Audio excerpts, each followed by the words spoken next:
Assalamualaikum warahmatullahi wabarakatuh. Hai semua, perkenalkan nama saya Erna Francisca Lulu Nasution dengan NIM 1902113847, jurusan Manajemen Fakultas Ekonomi dan Bisnis Universitas Riau. Di video saya ini, saya akan mencoba menjelaskan beberapa materi dari mata kuliah perpajakan, di mana materi pertama ada tentang PPN dan PPNBM, lalu materi yang kedua tentang PBB, dan yang ketiga yaitu tentang PPh pasal 21 sampai 23 dan PPh pasal 24 sampai 26. Lalu ada tentang PPhtB dan yang terakhir yaitu materi tentang bea materai. Nah, kita masuk kepada pembahasan yang pertama yaitu tentang PPN.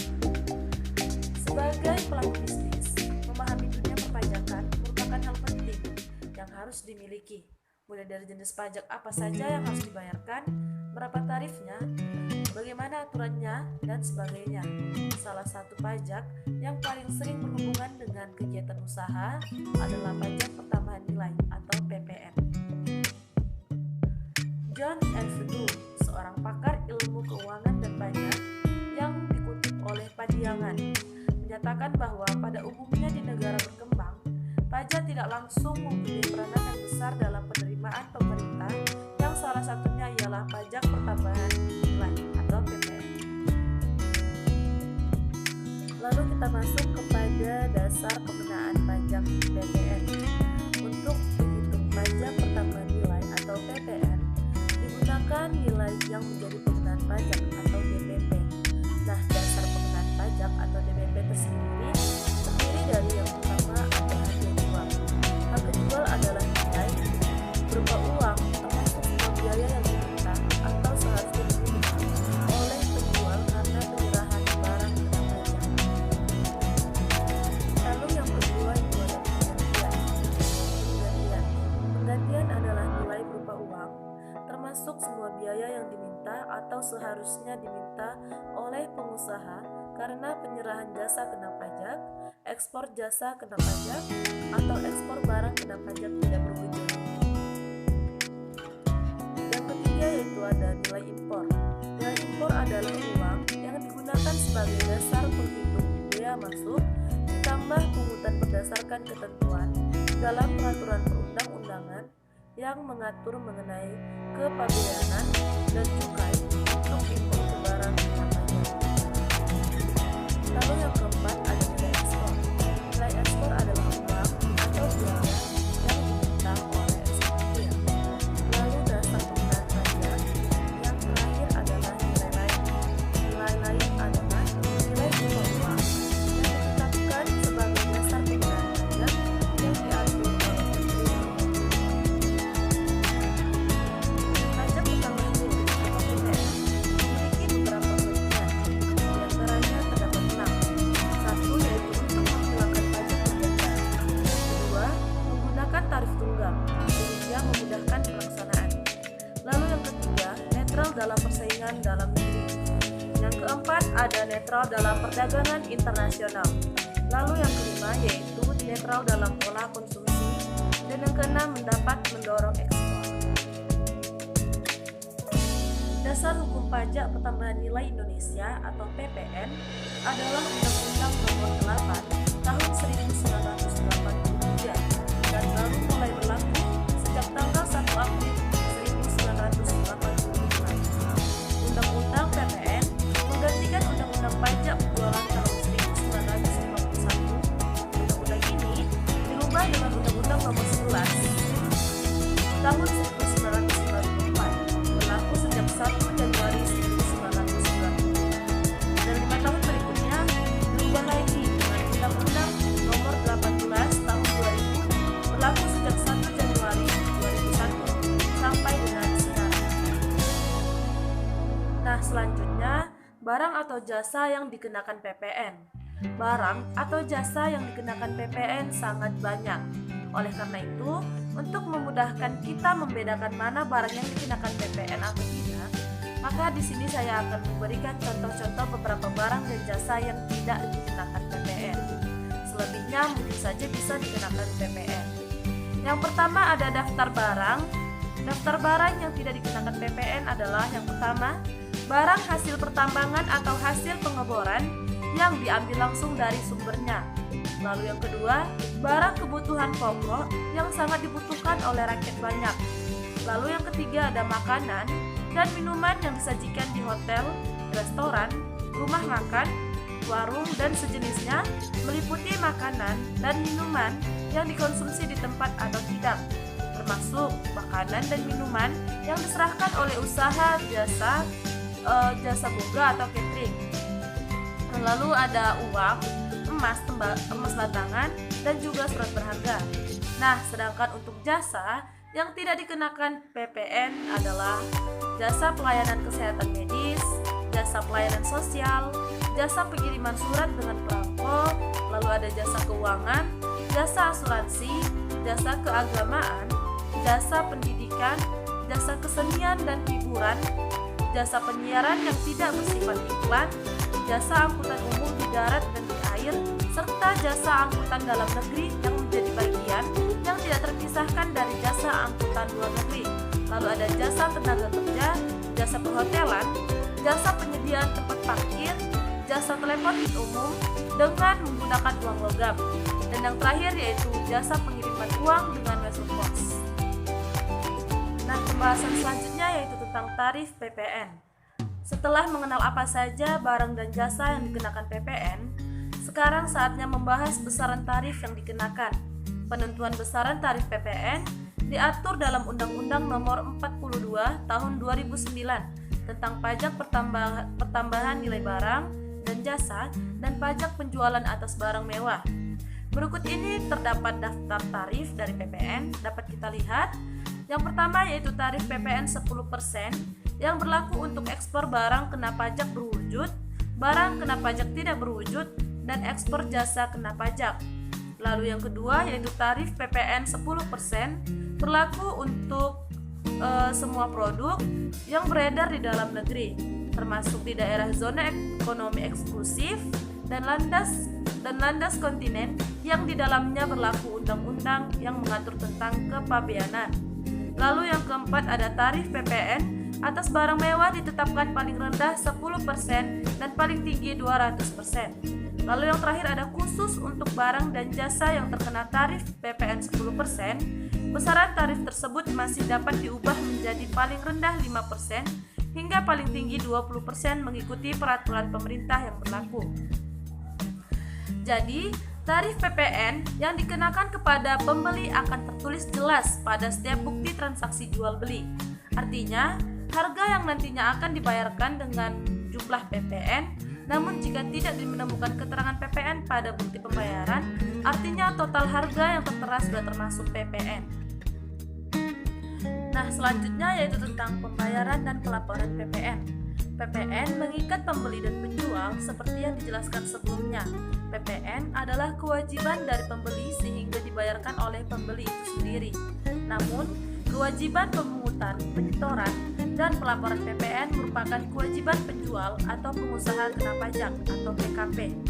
Penjual atau PKP kemudian melaporkan pemungutan PPN secara akumulatif di Ditjen Pajak. Di pungutan PPN disebut dengan faktur pajak. Di dalam sebuah faktur pajak dicantumkan beberapa hal seperti nama, alamat, barang atau jasa yang dibeli, NPWP, dan lain-lain. Penjual wajib melaporkan faktur pajak paling lambat pada akhir bulan terjadinya transaksi. Nah, materi selanjutnya yaitu yang akan kita bahas adalah tentang PPNBM. Pernahkah Anda membeli barang seperti elektronik atau kendaraan bermotor? Jika iya, Anda termasuk wajib pajak yang dikenakan PPNBM. PPNBM adalah pengenaan pajak terhadap barang mewah yang ada di Indonesia, yang mungkin secara sadar atau tidak kita pernah membayarnya. Berdasarkan undang-undang yang berlaku di Indonesia, pajak penjualan atas barang mewah atau PPNBM merupakan pajak yang dikenakan pada barang yang tergolong mewah yang dilakukan oleh produsen atau pengusaha untuk menghasilkan atau mengimpor barang tersebut dalam kegiatan usaha atau pekerjaannya. Selanjutnya yaitu tentang prinsip dan pertimbangan pemungutan PPNBM. Berdasarkan penjelasan pasal 5 ayat 1 Undang-Undang PPN nomor 42 tahun 2009 adalah beberapa pertimbangan mengapa pemerintah Indonesia menganggap bahwa PPNBM sangatlah penting untuk diterapkan. Nah, asal pertama yaitu agar terciptanya keseimbangan pembebanan pajak antara konsumen yang berpenghasilan rendah dan konsumen yang berpenghasilan tinggi. Lalu yang kedua yaitu untuk mengendalikan pola konsumsi atas barang kena pajak yang tergolong mewah. Lalu yang ketiga ada perlindungan terhadap produsen kecil atau tradisional. Berikutnya yaitu ada untuk mengamankan penerimaan negara. Lalu prinsip pemungutan pajak, penjualan atas barang mewah ialah hanya satu kali saja, yaitu pada saat penyerahan oleh pabrika atau produsen barang kena pajak yang tergolong mewah. Lalu impor barang kena pajak yang tergolong. Nah, yang dimaksud dengan barang kena pajak tergolong mewah lainnya adalah barang tersebut bukan merupakan barang kebutuhan pokok atau barang tersebut dikonsumsi oleh masyarakat tertentu. Dan pada umumnya barang tersebut dikonsumsi oleh masyarakat berpenghasilan tinggi. Ada juga barang tersebut dikonsumsi untuk menunjukkan status. Apabila dikonsumsi dapat merusak kesehatan dan moral masyarakat serta mengganggu ketertiban masyarakat. Itulah beberapa jenis dari barang yang kena pajak barang mewah. Dan pajak penjualan atas barang mewah dikenakan terhadap beberapa barang berikut. Nah, penyerahan seperti yang pertama, penyerahan barang kena pajak atau BKP tergolong mewah dilakukan oleh pengusaha yang menghasilkan BKP tergolong mewah di dalam daerah pabean dalam kegiatan usaha atau pekerjaannya. Lalu yang kedua yaitu impor barang kena pajak yang tergolong mewah. Dengan demikian, PPNBM hanya dikenakan pada saat penyerahan BKP mewah oleh pabrika, pengusaha yang menghasilkan dan pada saat impor BKP mewah. Yang telah disebutkan, tarif PPNBM sepenuhnya diatur dalam PMK dan ditentukan berdasarkan klasifikasi BKP mewah. Secara umum, tarif PPNBM dibagi menjadi dua, yaitu tarif PPNBM kendaraan bermotor dan tarif PPNBM non-kendaraan bermotor. Penentuan tarif PPNBM kendaraan bermotor diatur dalam PMK nomor 33/PMK.010/2017.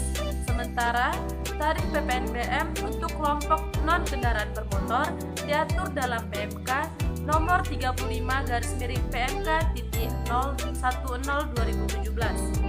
Khusus untuk tarif PPNBM kendaraan bermotor, PMK nomor 33/2017 utamanya mengatur mengenai jenis-jenis kendaraan bermotor yang dikenakan PPNBM.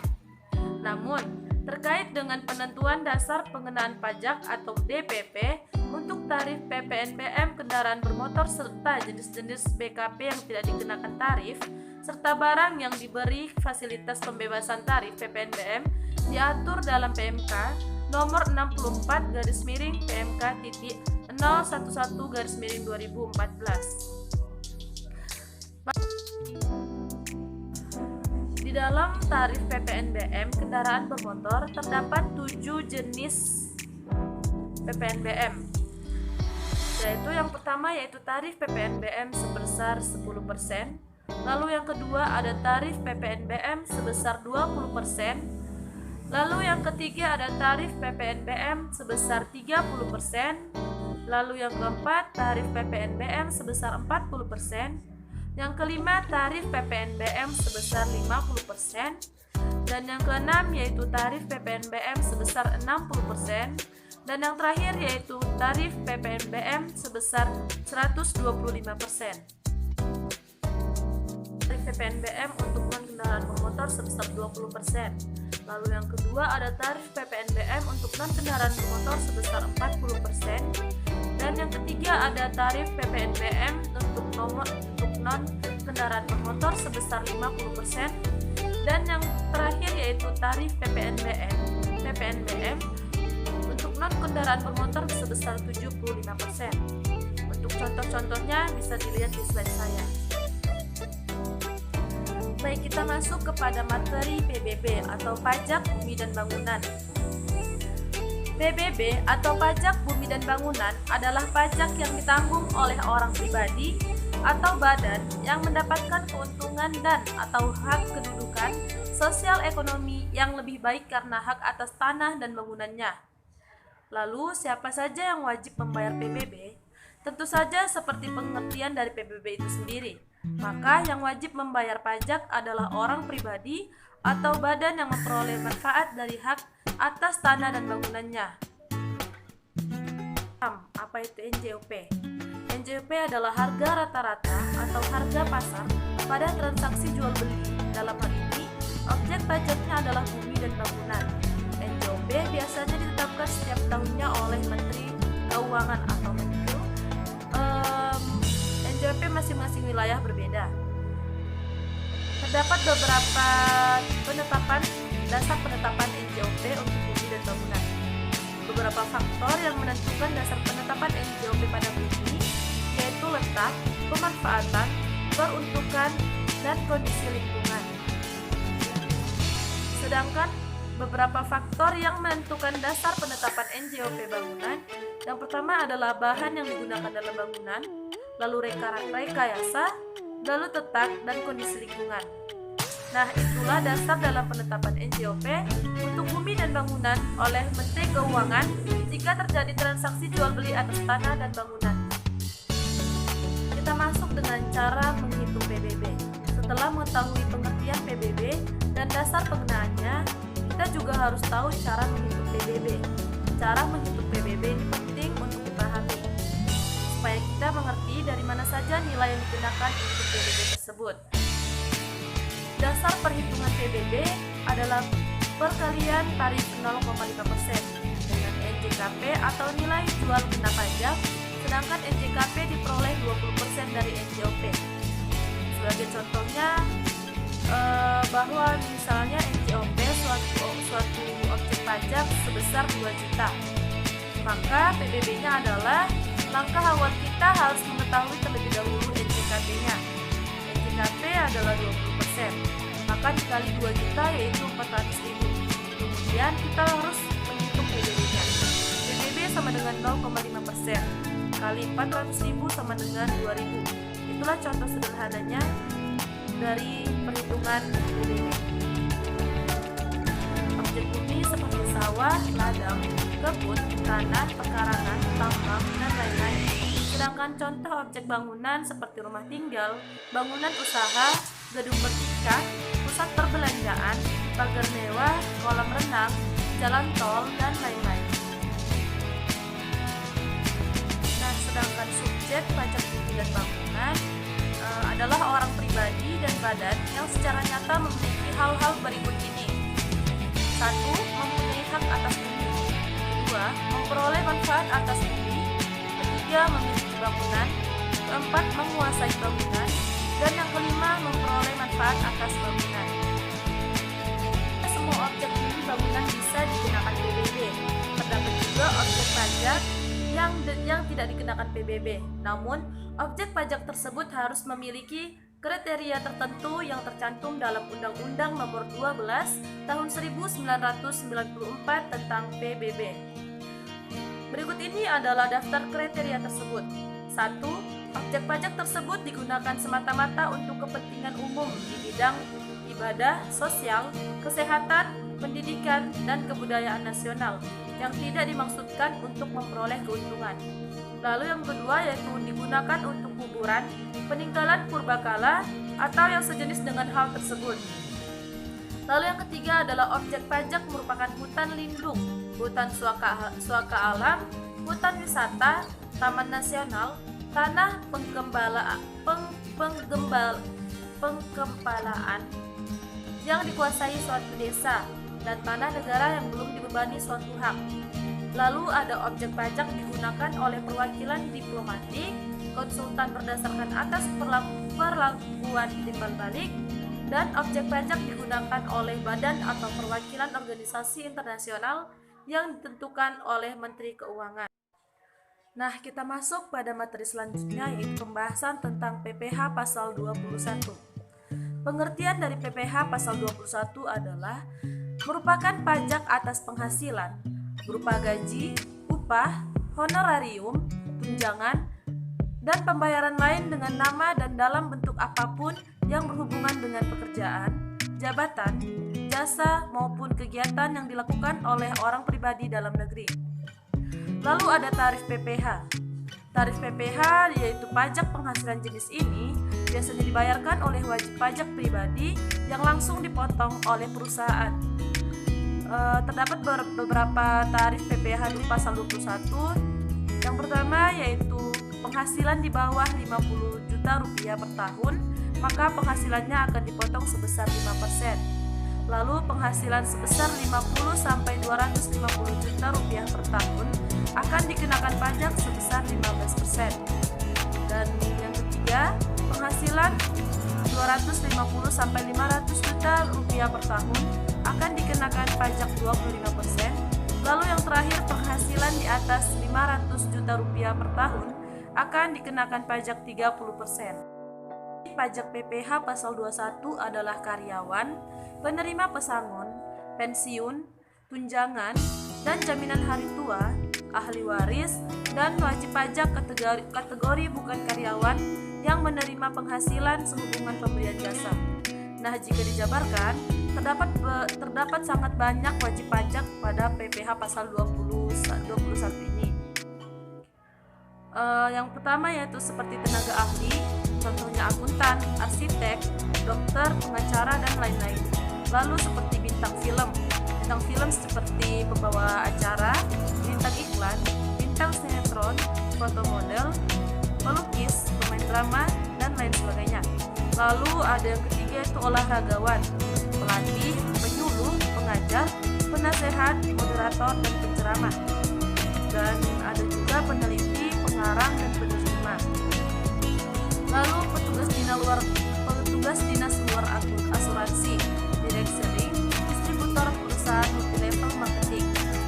Dan ada juga dewan pengawas yang tidak merangkap sebagai karyawan tetap.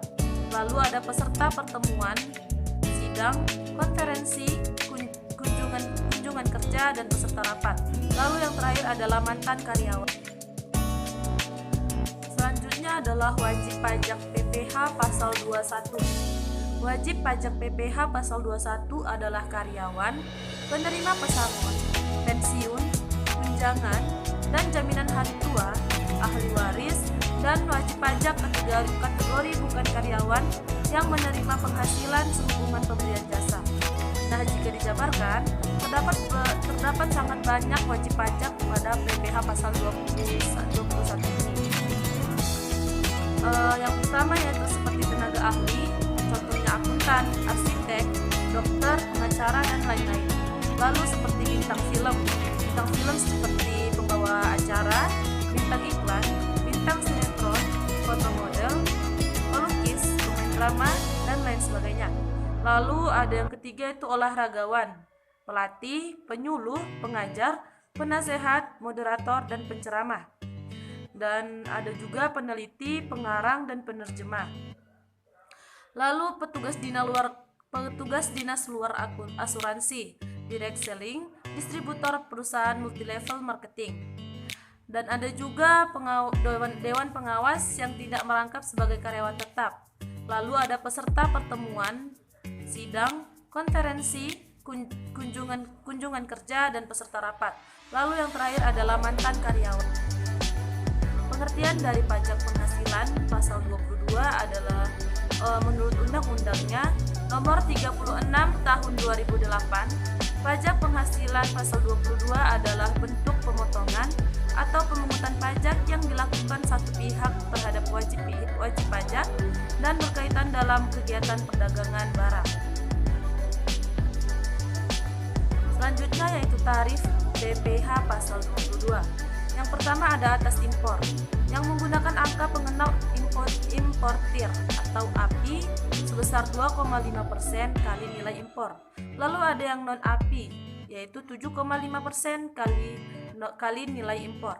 Dan yang poin ketiganya yang tidak dikuasai sama dengan 7,5% kali harga jual lelang. Lalu yang kedua ada atas pembelian barang yang dilakukan oleh DJPB, bendahara pemerintah, BUMN atau BUMD, yaitu dengan sebesar 1,5% kali harga pembelian, dan itu tidak termasuk PPN dan tidak final. Lalu yang ketiga, atas penjualan hasil produksi ditetapkan berdasarkan keputusan Direktur Jenderal Pajak terdapat 4, yaitu kertas, semen, baja, dan otomotif.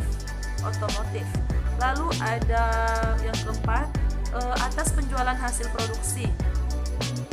Lalu yang kelima, atas pembelian bahan-bahan untuk keperluan industri atau ekspor dari pedagang pengumpul ditetapkan sama dengan 0,25% kali harga pembelian. Lalu yang keenam, atas impor keledai, gandum, dan tepung terigu oleh importir yang menggunakan API itu sebesar 0,5% kali nilai impor. Lalu yang ketujuh, atas penjualan. Di sini banyak seperti pesawat udara, rumah, kapal pesiar, apartemen, kendaraan bermotor. Lalu yang terakhir yaitu untuk yang tidak memiliki NPWP dipotong 100% lebih tinggi dari PPN pasal 22. PH pasal 22 atau pajak penghasilan pasal 22 dikenakan pada badan-badan usaha tertentu, baik milik pemerintahan maupun swasta yang melakukan kegiatan perdagangan ekspor, impor, dan reimpor melalui penerbitan Peraturan Menteri Keuangan Republik Indonesia Nomor 92/PMK. Nah, kita masuk pada pajak penghasilan pasal 23. Pengertian dari pajak penghasilan atau PPH pasal 23 adalah pajak yang dikenakan pada penghasilan atas modal, penyerahan jasa, atau hadiah dan penghargaan, selain yang telah dipotong oleh PPH pasal 21. Umumnya, penghasilan jenis ini terjadi saat adanya transaksi antara pihak yang menerima penghasilan atau penjual atau pemberi jasa dan pemberi penghasilan. Pihak pemberi penghasilan atau pembeli dan penerima jasa akan memotong dan melaporkan PPH pasal 23 tersebut kepada kantor pajak. Pasal 23 diberlakukan atas nilai DPP atau dasar pengenaan pajak atau jumlah bruto penghasilan. Jumlah bruto penghasilan adalah jumlah penghasilan yang dibayarkan atau telah jatuh tempo pembayarannya oleh badan pemerintah, subjek pajak dalam negeri, penyelenggaraan kegiatan, bentuk usaha tetap, ataupun perwakilan perusahaan di luar negeri.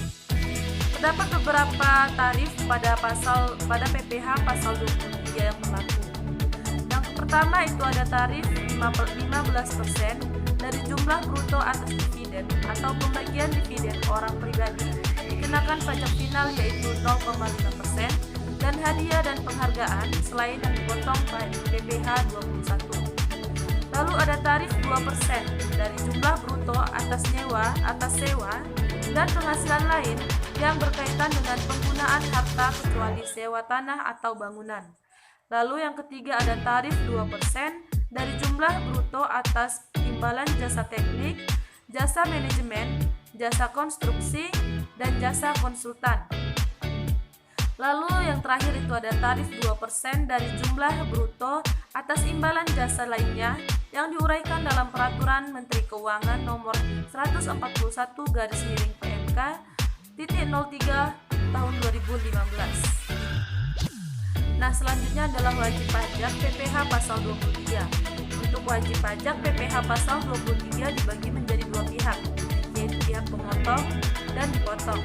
Pihak pemotong PPH pasal 23 seperti badan pemerintah, subjek pajak badan dalam negeri, penyelenggara kegiatan, bentuk usaha tetap atau BUT, perwakilan perusahaan luar negeri lainnya, dan wajib pajak pribadi dalam negeri tertentu yang ditunjuk Direktur Jenderal Pajak. Sedangkan pihak penerima penghasilan yang dipotong PPH pasal 23 adalah WP dalam negeri dan bentuk usaha tetap atau BUT. 4. Pengertian dari PPH pasal 24 adalah peraturan yang mengatur hak wajib pajak untuk memanfaatkan kredit pajak mereka di luar negeri untuk mengurangi nilai pajak berhutang yang dimiliki di Indonesia.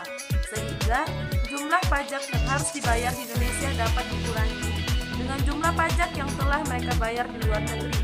Asalkan nilai kredit pajak di luar negeri tidak melebihi hutang pajak yang ingin dibayar di Indonesia. Pemanfaatan kredit pajak di luar negeri ini dimaksudkan agar wajib pajak tidak terkena pajak ganda. Baiklah, di sini selanjutnya adalah tarif mekanisme perhitungan PPh pasal 24. Saya akan mencoba memberi satu contoh bagaimana ilustrasi perhitungan PPh pasal 24. Katakan saja PT ABC tahun 2017 memperoleh pendapatan neto di dalam negeri sebesar 25 miliar dan dari luar negeri sebesar 10 miliar. Asumsi pajak di luar negeri sebesar 20%. Total penghasilan yang tercatat adalah sebesar 35 miliar, terhitung dari penghasilan dalam negeri ditambah penghasilan luar negeri. Maka total PPh terutang adalah 25% dikali 35 miliar sama dengan 8 miliar 750 juta. Maka PPh maksimum yang dapat dikreditkan adalah penghasilan luar negeri dibagi total penghasilan dikali total PPh terutang. Maka 10 miliar dibagi 35 miliar dikali 8 miliar 750 juta sama dengan 2 miliar 500 juta. Jadi PPh terutang yang sudah dibayarkan di luar negeri adalah sebesar 2 miliar 500 juta rupiah, dan nominal ini akhirnya digunakan sebagai pengurang pajak dalam negeri. Namun ingat, apabila wajib pajak hendak mengkreditkan PPh terutang yang sudah dibayarkan pada pajak dalam negeri, terlebih dahulu harus melapor kepada Kepala Kantor Pelayanan Pajak atau KPP dan melaporkannya pada saat melaporkan SPT tahunan. Pelaporannya dilengkapi dengan tax return yang dilaporkan di luar negeri dan dokumen-dokumen pembayarannya pajak yang dilakukan oleh wajib pajak di luar negeri. Penghasilan dari saham dan sekuritas. Lalu yang kedua, penghasilan berupa bunga, royalti, dan sewa.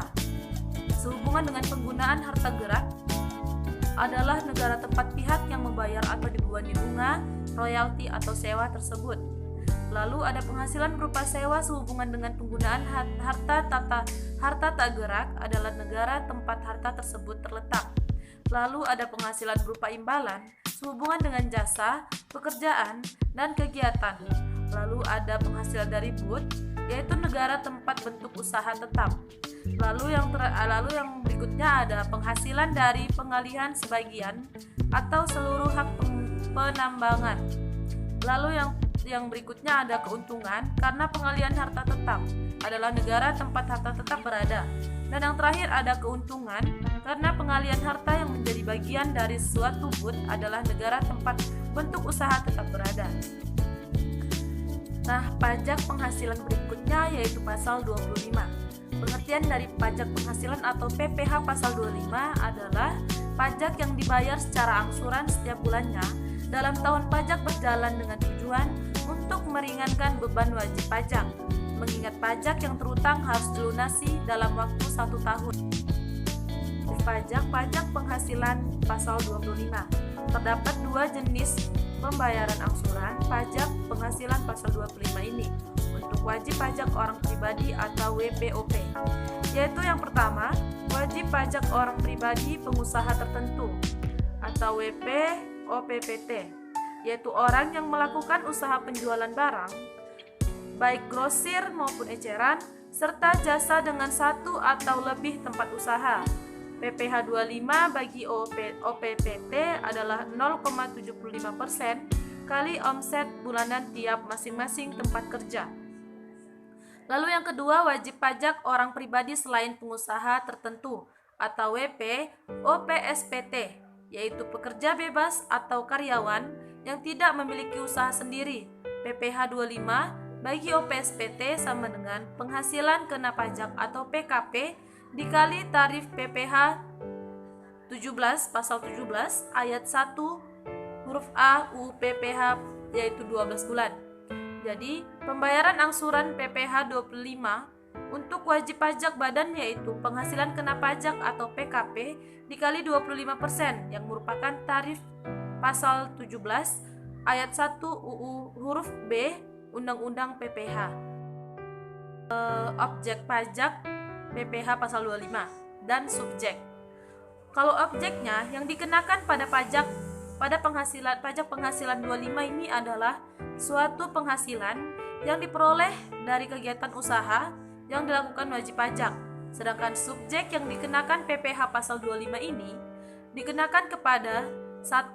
Wajib pajak orang pribadi yang melakukan kegiatan usaha seperti sebagai pedagang pengecer atau penyerahan jasa. Lalu yang kedua, wajib pajak badan yang melakukan suatu kegiatan usaha seperti sebagai pedagang pengecer atau penyerahan jasa. Baiklah, pada pajak penghasilan berikutnya yaitu ada pasal 26. Pengertian pajak penghasilan pasal 26 adalah pajak penghasilan yang dikenakan atas penghasilan dan penerima wajib pajak luar negeri dari Indonesia selain BUT, dari pemerintah, subjek pajak dalam negeri, penyelenggara kegiatan, dan perwakilan perusahaan luar negeri. Tarif yang pertama ada tarif 20%, yaitu final atas jumlah bruto yang dikenakan atas yang pertama dividen, lalu ada bunga, lalu royalti, dan yang keempat intensif yang berkaitan dengan jasa, pekerjaan, dan kegiatan. Lalu yang kelima hadiah dan penghargaan. Yang keenam pensiun dan pembayaran berkala. Lalu yang ketujuh premi swap dan transaksi lindung lainnya. Dan yang ke-8 perolehan keuntungan dari penghapusan utang. Lalu yang kedua itu ada tarif 20% final dari laba bersih yang diharapkan dari pertama pendapatan dari penjualan aset di Indonesia. Lalu yang kedua dari premi asuransi, premi reasuransi yang dibayarkan langsung maupun melalui pialang kepada perusahaan asuransi di luar negeri. Lalu yang ketiga ada tarif 20% final dari laba bersih yang diharapkan selama penjualan atau pengalihan saham melalui saham perusahaan antara perusahaan media atau perusahaan tujuan khusus yang didirikan atau bertempat di negara yang memberikan perlindungan pajak yang memiliki hubungan khusus untuk suatu entitas atau bentuk usaha tetap atau BUT didirikan di Indonesia. Lalu pembahasan terakhir tentang pajak penghasilan pasal 26 adalah objek atau penghasilan yang dikenakan PPH pasal 26. Di antaranya yang pertama ada dividen, lalu yang kedua bunga termasuk premium, diskonto, dan imbalan. Lalu yang ketiga, royalti, sewa, dan penghasilan lain sehubungan dengan penggunaan harta. Lalu yang berikutnya ada imbalan, sehubungan dengan jasa, pekerjaan, dan kegiatan. Lalu ada imbalan dan penghargaan, ada juga pensiun dan pembayaran berkala lainnya. Dan ada juga premi swap dan transaksi lindung nilai lainnya, serta yang terakhir keuntungan karena pembebasan utang. Kita harus tahu kepanjangan dari BPHTB. BPHTB adalah bea perolehan hak atas tanah dan bangunan, yang merupakan pungutan atas perolehan hak atas tanah dan bangunan tersebut. Pungutan ini ditanggung oleh pembeli dan hampir mirip dengan pajak penghasilan atau PPH bagi penjual. Dengan begitu, hak penjual dan pembeli sama-sama memiliki tanggung jawab untuk membayar pajak. Berikutnya yaitu syarat BPHTB. Ketika seseorang melakukan jual beli tanah atau bangunan, maka berikut persyaratan BPHTB yang harus dipenuhi. 1. Surat setoran pajak daerah atau SSPD BPHTB. Lalu yang kedua, fotokopi surat pemberitahuan pajak terutang atau SPPT PBB untuk tahun yang bersangkutan. Lalu yang ketiga, fotokopi KTP wajib pajak. Dan yang keempat, fotokopi surat tanda terima setoran atau STTS atau struk, ATM bukti pembayaran PBB atau pajak bumi dan bangunan untuk 5 tahun terakhir. Rumus dalam menghitung tarif BPHTB adalah tarif pajak 5% dikali dasar pengenaan pajak atau NPOP dikurang NPOP TKP. Besarnya NPOP TKP di masing-masing wilayah berbeda-beda. Namun berdasarkan Undang-Undang Nomor 28 Tahun 2009 Pasal 87 Ayat 4 ditetapkan besaran paling rendah sebesar Rp60 juta untuk setiap wajib pajak. Akan tetapi, apabila perolehan hak berasal dari waris atau hibah wasiat yang diterima orang pribadi yang masih memiliki hubungan keluarga dalam keluarga sedarah dalam garis keturunan lurus 1 derajat ke bawah, termasuk istri, maka NPOP TKP ditetapkan paling rendah senilai 300 juta rupiah. Besaran pokok pajak BPHTB yang terutang dihitung dengan mengalihkan tarif dengan nilai perolehan objek pajak atau NPOP. Setelah dikurangi nilai perolehan objek pajak tidak kena pajak atau NPOP TKP. NPOP TKP merupakan nilai pengurangan NPOP sebelum dikenakan tarif BPHTB. Kita masuk kepada objek yang dikenakan tarif BPHTB. Pada pasal 85 ayat 1 Undang-Undang Nomor 28 Tahun 2009 menyebut objek BPHTB adalah peroleh hak atas tanah atau bangunan. Perolehan tersebut diantaranya dapat berasal dari pemindahan hak karena terjadi jual beli, penunjukan pembeli dalam lelang, lalu ada peleburan usaha, pemekaran usaha, dan hadiah. Lebih rinci apa saja yang dikenakan tarif BPH adalah sebagai berikut. 1. Jual beli. 2. Pertukaran. 3. Hibah. 4. Waris. 5. Hibah wasiat. 6. Pemasukan dalam perseroan maupun badan hukum lain. Lalu 7. Penunjukan pembeli saat lelang. Lalu 8. Pemisahan hak yang menyebabkan peralihan. Lalu 9. Terkait pelaksanaan putusan hakim dengan kekuatan hukum tetap. Lalu 10. Peleburan usaha atau merger. Lalu yang ke-11 penggabungan usaha, dan yang ke-12 pemekaran usaha. Lalu yang ke-13 hasil lelang dengan non-eksekusi, dan yang ke-14 ada hadiah.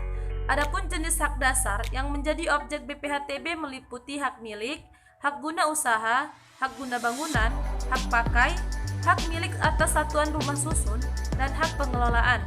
Meski memiliki cakupan objek pajak luas, tidak semua perolehan hak atas tanah dan bangunan dikenai BPHTB. Matrai adalah pajak yang dikenakan atas dokumen yang bersifat perdata dan dokumen untuk digunakan di pengadilan. Sedangkan mengutip dari laman DJP, bea matrai merupakan pajak atas dokumen yang terutang sejak saat dokumen tersebut ditandatangani oleh pihak-pihak yang berkepentingan atau diserahkan kepada pihak lain jika dokumen itu hanya dibuat oleh satu pihak. Selanjutnya yaitu fungsi matrai. Menurut Undang-Undang Nomor 13 Tahun 1985 tentang bea matrai, disebutkan kalau fungsi matrai adalah pajak dokumen yang dibebankan oleh negara untuk dokumen tertentu.